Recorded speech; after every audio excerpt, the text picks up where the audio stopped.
السلام علیکم ورحمۃ اللہ وبرکاتہ۔ 10 روزہ قرآن فہمی کورس کی آج 10ویں اور آخری کلاس ہے۔ اس کلاس میں ہم سورہ فیل کا ترجمہ سیکھیں گے۔ چلیے شروع کرتے ہیں۔ بسم اللہ الرحمن الرحیم۔ کیا، لم نہیں، علم کیا نہیں، ترا تم نے دیکھا، کیف کیسا، فعل معاملہ کیا، ربک تمہارے پروردگار نے، بھی کے ساتھ، اصحاب والوں، الفیل ہاتھی، بھی اصحاب الفیل ہاتھی والوں کے ساتھ، الم تر کیف فعل ربک باصحاب الفیل، کیا تم نے نہیں دیکھا کہ تمہارے پروردگار نے ہاتھی والوں کے ساتھ کیا معاملہ کیا؟ یعنی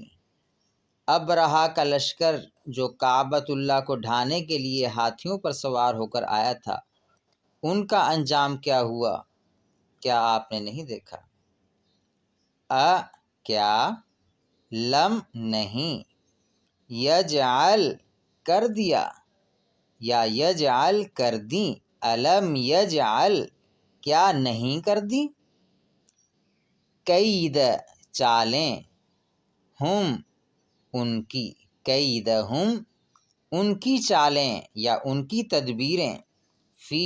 میں، تضلیل بیکار یا گمراہی،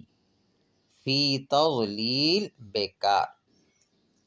الم یجعل کیدہم فی تضلیل، کیا اس اللہ رب العزت نے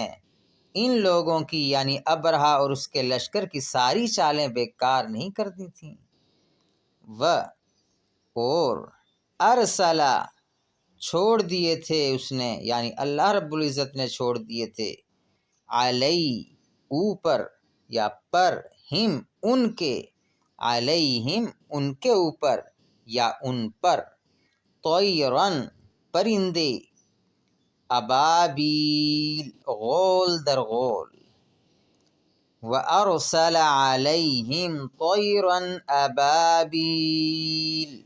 اور اللہ رب العزت نے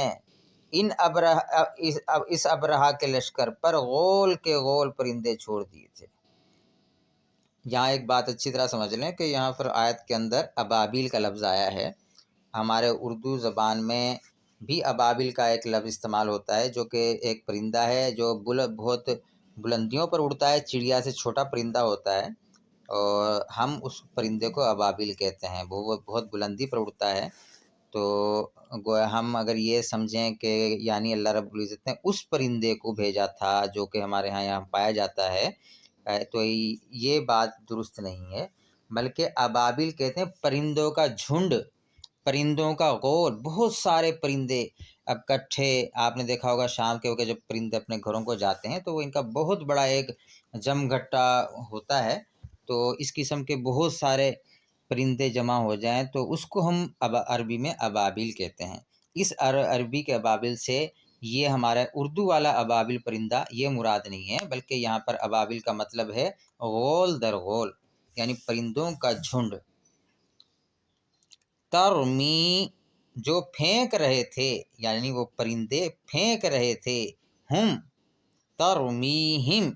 ان پر یعنی ابرہہ کے لشکر پر پھینک رہے تھے، بحجارۃ پتھر یا کنکریاں، من سے یا کی، سجیل پکی مٹی کی یا سخت مٹی کی، ترمیہم بحجارۃ من سجیل، وہ پرندے جو پھینک رہے تھے ان پر پتھر یا کنکریاں پکی مٹی کے، وہ پرندے ان ابرہہ کے لشکر والوں پر پکی مٹی کے پتھر پھینک رہے تھے، یعنی سخت مٹی، یہ مکمل پتھر نہیں تھے بلکہ سخت کنکریاں ہوتی ہیں، جیسا کہ ہمارے ہاں بلاک ہوتا ہے یا گارے کی بنی ہوئی اینٹ ہوتی ہے، تو اس کی چھوٹی چھوٹی کنکریاں جو ہوتی ہیں وہ یہاں مراد ہے، بالکل پتھر مراد نہیں ہے، پتھر کی جو چھوٹی کنکریاں ہوتی ہیں یہ مراد نہیں ہے، بلکہ جو کچی مٹی کو پکا لیا جاتا ہے، جس کی گھر بنتے ہیں، اینٹیں بناتے ہیں، تو اس اینٹ کو اگر ہم پیس لیں تو چھوٹے چھوٹے جو باریک کنکر ہوتے ہیں، یہ کنکر یہ پرندے اٹھاتے تھے اور آسمان سے ان کے اوپر جو ابرہہ کا لشکر تھا اس کے اوپر برساتے تھے۔ فجعلہم چنانچہ جعل کر ڈالا ہم انہیں، فجعلہم چنانچہ کر ڈالا انہیں، کا ایسا جیسے، عصفن بھوسا، مأکول کھایا ہوا، فجعلہم کعصف مأکول چنانچہ انہیں لشکر والوں کو ایسا کر ڈالا جیسا کھایا ہوا بھوسا، یعنی جو اللہ رب العزت نے یہ پرندوں کے جھنڈ بھیجے تھے اس ابرہہ کے لشکر پر، ان کے پاؤں میں، پنجوں میں کنکریاں تھیں، وہ ان کے اوپر برساتے تھے، اور جب ان کے اوپر کنکریاں برستی تھیں تو وہ ایسے ان کے اس زور کا ان کنکریوں میں کرنٹ ہوتا تھا کہ جس کی وجہ سے وہ بالکل سڑ کر بھسم ہو کر بھوسے کی طرح زمین پر پڑے ہوتے تھے۔ تو اللہ تعالیٰ یہی فرما رہے ہیں فَجَعَلَهُمْ كَعَصْفٍ مَأْكُولٍ کہ اس ابرہہ کے لشکر والوں کو ایسا کر ڈالا جیسا کہ کھایا ہوا بھوسا۔ وآخر دعوانا ان الحمد للہ رب العالمین۔